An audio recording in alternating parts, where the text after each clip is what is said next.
سرشال حاضر در دست ما و نجیب الله و مرد میدان خیرالدین سید مومن بزرگ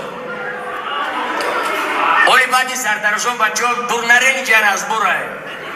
سید مومن بزرگ و خیرالدین هم اینجا خدشون از بر دارم بلیتش 50 سو کسی اگر این رازبو را تماشا کردنی باشد زنده باشین توی مبارک شود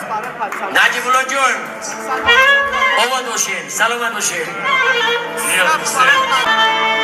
شاه بچه ربی